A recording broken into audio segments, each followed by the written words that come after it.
Hello there, I'm Amanda Koh and you're tuned in to 7Edition. These are your headlines.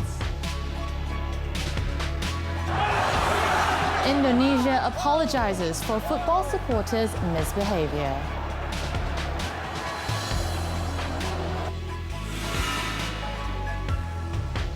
Zimbabwe's revolutionary ex-president dies, aged 95.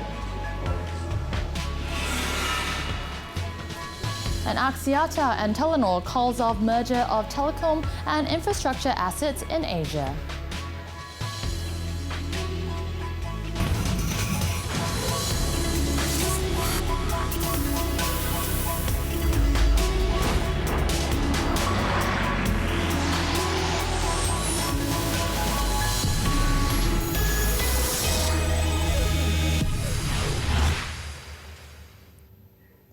We begin tonight's bulletin with this story.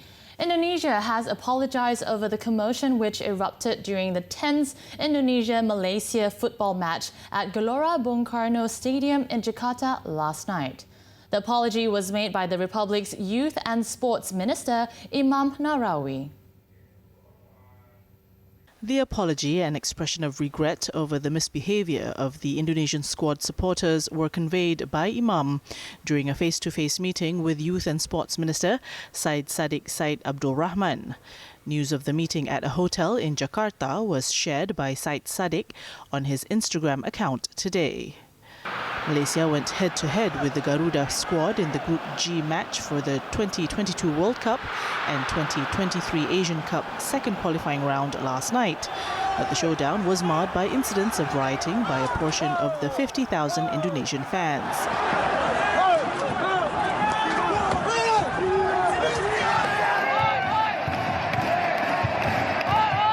They also threw bottles, flares and pieces of metal from the upper section of the stadium onto Malaysian fans. The incident forced South Korean referee Koh Hyun-jin to stop play for almost 10 minutes when both teams were tied at 2-2. The match then resumed after the situation was under control.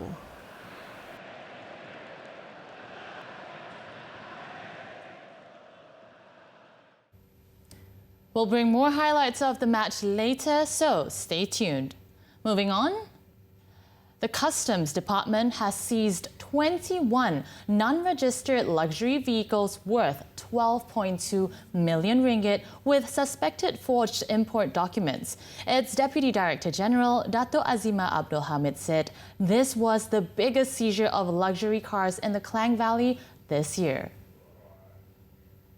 The operation, based on intelligence and public tip-off, saw separate raids carried out on 2 warehouses in Shah Alam, Selangor on May 29th. The seizure comprised 6 Lamborghini Huracan, 7 Toyota Velfire, 4 Toyota Estima, 2 Mercedes-Benz, a BMW and a Toyota Alphard. Initial investigation found that the vehicles were documented with false manufacturing date. The modus operandi of those involved was to reduce the amount of tax they have to pay to the customs because the older the cars, the lower the tax will be. This, as the International Trade and Industry Ministry import license requirements only allowed for the importation of second-hand cars aged 1 to 5 years. The import documents of the 6 Lamborghini cars, for instance, declared that the vehicles were manufactured in 2012. But a check with the authorized dealer showed that the cars were actually manufactured in 2016. Kereta ni kalau ikut dari segi dokumennya dari Jepun. Ya, ada juga daripada UK, tapi sebahagiannya adalah daripada Jepun. 2 car importers in Shah Alam have been identified as the owners of the 21 vehicles and are currently being investigated under the Customs Act for alleged document forgery and tax evasion.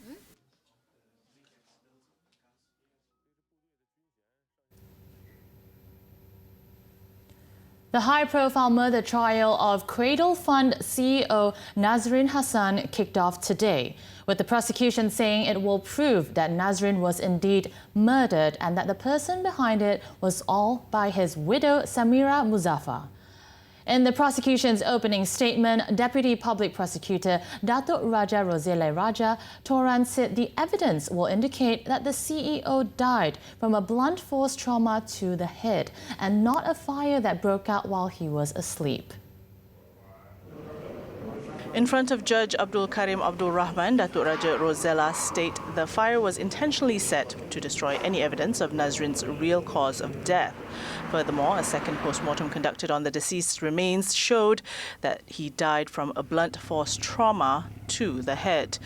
Through testimonies from forensic experts, she said the prosecution will prove that the impact from the blunt force trauma can generally kill the victim. In Friday's proceedings, two police photographers who took photos of the scene of the incident also gave their testimonies. The first was Corporal Mahadin Bakar and the second was Corporal Nazrin Zakaria.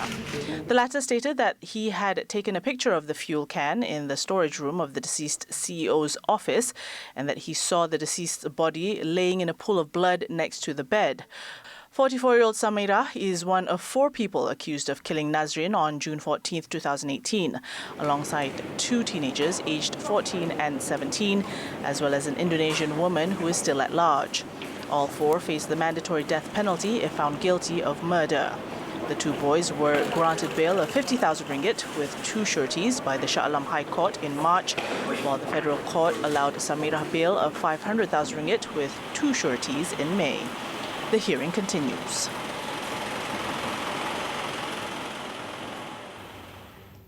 The Court of Appeal in Putrajaya has set October 3rd to hear the prosecution's arguments against the appeal of former Malaysia External Intelligence Organisation MEIO Director General Datuk Hassana Abdul Hamid, who is challenging the validity of the law under the Criminal Procedure Code.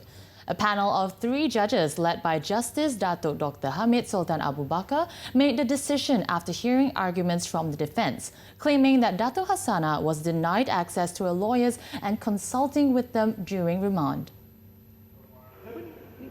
Datuk Dr. Hamid, in his judgment, said it was time for the prosecution to elaborate and include the defence's arguments, as this was the first time it was being challenged. Lawyer Datuk Shaharuddin Ali, who represented Datuk Hassana in his argument, said the notice issued by the Malaysian Anti-Corruption Commission (MACC) under the Criminal Procedure Code to restrain the applicant's right to consult his lawyer during the remand period was contrary with the federal constitution. He also claimed that the restraining was invalid and could not be enforced against his client. Datuk Hassana was charged in her capacity as a civil servant with committing criminal breach of trust at the Prime Minister's Department in Putrajaya between April 30th and May 9th, 2018. The charge under the Penal Code carries a maximum jail term of 20 years and whipping and fine upon conviction.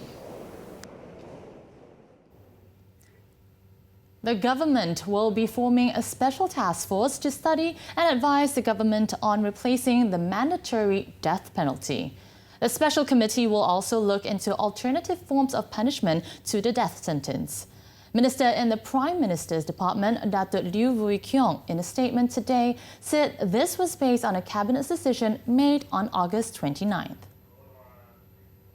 According to Datuk Liew, the task force will be chaired by a former Chief Justice and its members will consist of a former Federal Court judge, a former Attorney General's Chambers official, a former Prisons Department official, as well as representatives of the Bar Council and the Human Rights Commission of Malaysia, Suhakam, academicians and civil society members. He also said the government was taking proactive and careful steps by forming the committee to ensure that the alternative sentences are fair with the crime committed and take into account the implications and welfare of the victims. In October last year, Liew said that the cabinet had decided to abolish the death penalty with a moratorium for those on death row. In March, however, Deputy Minister in the Prime Minister's Department, Muhammad Hanifah Maidin, announced in Parliament that the government is proposing to introduce sentencing discretion for 11 offences under the Penal Code and Firearms Increased Penalties Act, which currently carry the mandatory death penalty.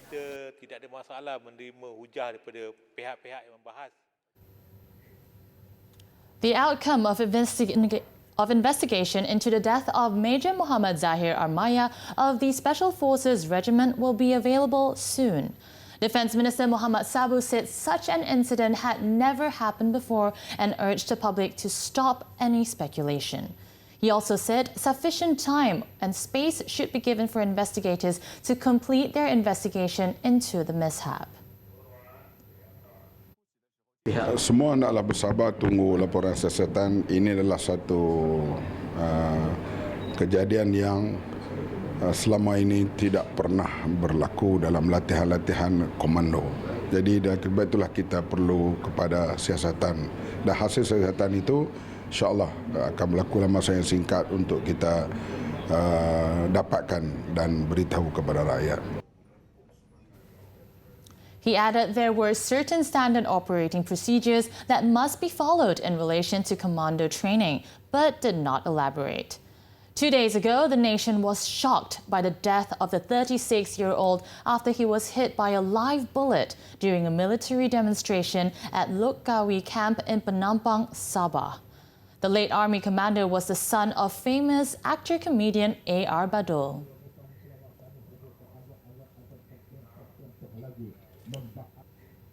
In Johor, 2 divers were killed after their vehicles collided on Jalan Parit Kuari Pengarang in Batu Pahat, Johor.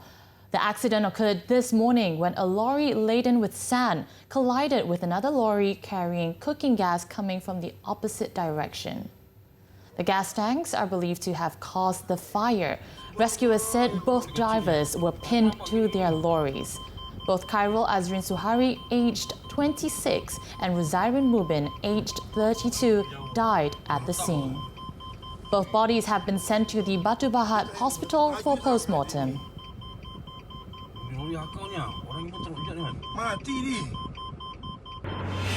Elsewhere, 2 men were burnt to death last night, while another was seriously injured in an accident along the yet-to-be-completed West Coast Expressway, WCE, in Bruas, Perak. Their vehicle caught fire after crashing into heavy machinery parked by the roadside.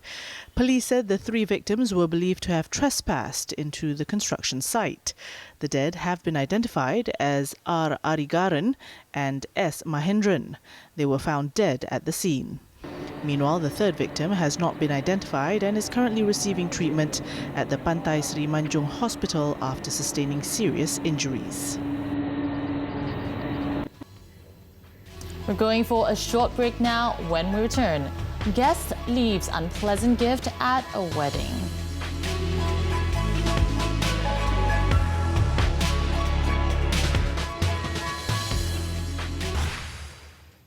Welcome back. Tun Dr. Mahathir Mohamed was conferred the honorary doctorate of Humane Letters from Doshisha University for his devotion to education and the rule of law. Doshisha University President Takashi Matsuoka said the Prime Minister, during his premiership from 1981 to 2003, had introduced the Look East policy, which not only had seen more than 15,000 Malaysian students and trainees sent to Japan, but also contributed to the nation building of Malaysia. Dr. Mahathir received the award from Matsuoka at a special conferment ceremony held at the university's Amherst House. Also present was Doshisha University Chancellor and Board of Trustees Chairman Eija Hatta. I hope that I will always try to live up to the honor that is given to me. That is to say, I should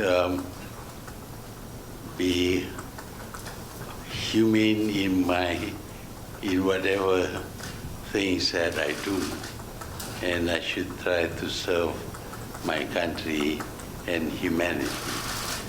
Despite the challenges, Dr. Mahathir began institutional reforms that include steps to further support the rule of law.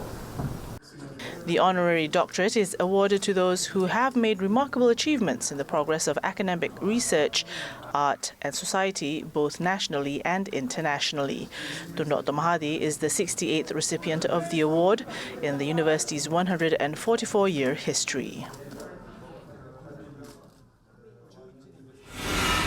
Meanwhile, the Prime Minister also took time to visit two companies, the Toa Corporation and Shimatsu Corporation, headquartered in Kyoto. Toa, a semiconductor mold manufacturer, plans to invest 100 million ringgit to expand its operations in Batu Kawan, Penang. During the 40-minute-long visit, the Prime Minister was also briefed on the operations and direction of the company. Dr. Mahathir then ended the first day of his 3-day working visit to Kyoto by visiting Shimatsu Corporation, which also produces precision instruments and medical equipment. The company, founded in 1875, also has a manufacturing plant in the Sendayan Tech Valley in Negeri Sembilan since 2015. Now on other foreign news, Zimbabwe's first post-independent leader has died nearly 2 years after he stepped down, following 37 years in office. Robert Mugabe, who was hospitalized in Singapore for months for an undisclosed ailment, breathed his last aged 95.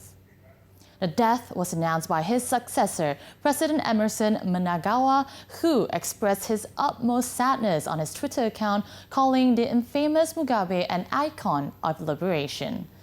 Officials often said he was being treated for a cataract, denying frequent private media reports that he had prostate cancer, but no further details were made known about the circumstances of his death. After securing an overwhelming victory in the Republic's first election in 1980. The former president was praised for broadening access to health and education for the black majority.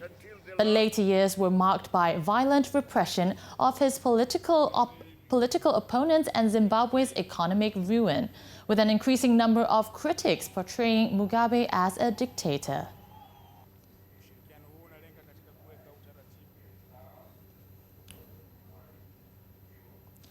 German Chancellor Angela Merkel said on Friday that the rights and freedoms of people in Hong Kong must be guaranteed and that a peaceful solution is needed. She said this after meeting with Chinese Premier Li Keqiang in Beijing on a visit to China, as protesters prepare for yet another round of weekend protests. Merkel emphasized that for the people of Hong Kong, solutions can only be found in dialogue and that the government does everything possible to prevent violence. The German leader arrived in China on Thursday with a large business delegation in tow. On Friday, students stood hand-to-hand outside their schools to form human chains and press their case for the 4 remaining demands. Protesters are threatening to disrupt transport links to the airport as they continue their campaign for more democracy in the Chinese-ruled city. Many demonstrators remain angry over Lam's refusal to initiate an independent inquiry into perceived police brutality in their handling of the protests.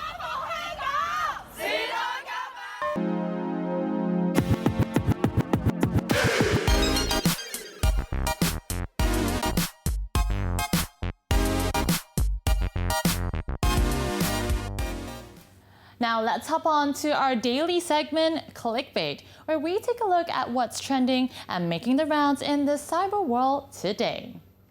Now, we've all had a fair share of nightmare wedding guest stories, from drunken fights to selfish picture-taking in the middle of the event. However, Twitter user Fakihudin may have just had the crappiest experience, literally. Here's the story. Ew, or shall we say pew? Surprised and appalled, Fakihudin called out on a wedding guest on Twitter over the individual's gross and disgusting act. He further tweeted that the wedding feast, or kanduri, took place in an air-conditioned hall and that he was glad that the waste did not perfume the hall. With over 7,000 retweets, Twitter Jaya netizens found the tweet both disgusting and hilarious. A few netizens commented on how the diaper was easily mistaken as a burger wrap. One user who works at Nando's shared a similar experience of facing several such disgusting instances by customers. After the break, Lambo Place, a new haven for online shoppers.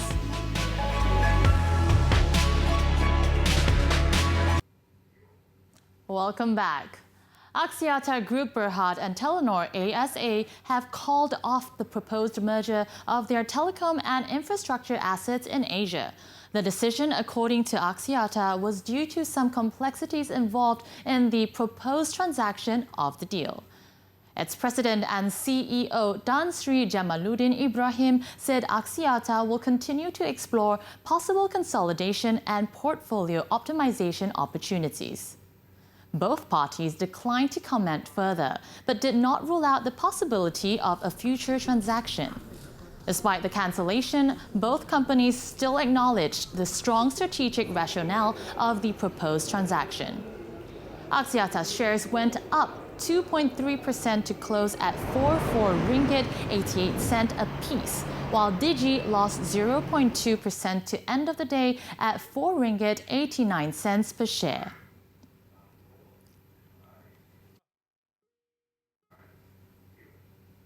Lambo Place, the new kid on the block in the booming local e-commerce industry, aims to encourage healthier shopping habits among Malaysian shoppers online. Partnering with local small and medium enterprises, SMEs, the platform offers shoppers a dedicated space for direct access to trusted, reliable and high-quality brands. With the ever-changing habits of local consumers, Lambo Place allows the former to shop and build their own original styles through its unique product curation. Savvy shoppers will have access to over 300 preferred brands without having to worry about countless of unverified and untrustworthy vendors. In line with its identity, Lambo Place's merchant list largely comprises local SMEs that are focused on offering users peace of mind when shopping online. And a lot of SME do have the good products, really good products, but they are also needed a very good platform to showcase or market their products. So as a marketplace, we actually, as a platform that enables not just marketing aspect, where we actually do the shouting for them, help them enrich the content, and also provide the delivery and payment. Lambo Place has also teamed up with e-wallet operator Boost in a bid to diversify its payment options. Commenting on the matter, Boost said the move would strengthen Lambo Place's reputation as an efficient and trustworthy marketplace. And there's many areas that we can work on, right? Firstly, of course, the availability and the stability and the reputation of the e-commerce portals, that's one. Also the supporting infrastructure, for example, like logistics, getting the riders or the delivery people to do, delivery that's high quality, things don't break, they arrive on time.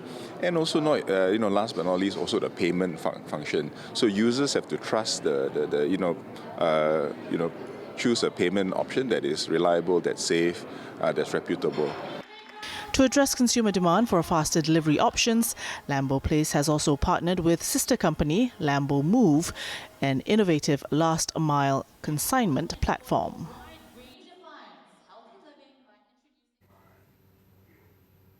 Bursa Malaysia closed higher today in tandem with regional peers as investors remain optimistic on the global economic outlook.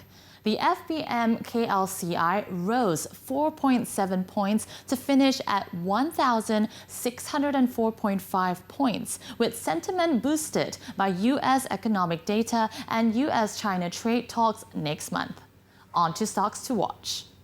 Evergreen Fiberboard Berhad widened its core net loss to 11.3 million ringgit in the second quarter 2019. The company's near-term outlook remains challenging, with continued additional capacities from neighboring countries coming on stream. Kim Lun Corporation Berhad boasts strong order books for its construction and manufacturing, worth a combined 2 billion ringgit. The stock has an upside potential of some 25%, backed by the company's execution capability and undemanding valuations. YTL Power International Berhad is currently trading at an attractive value with a dividend yield of 7.3%. The firm is also backed by its management's ability to improve revenue stream and streamline cost structure.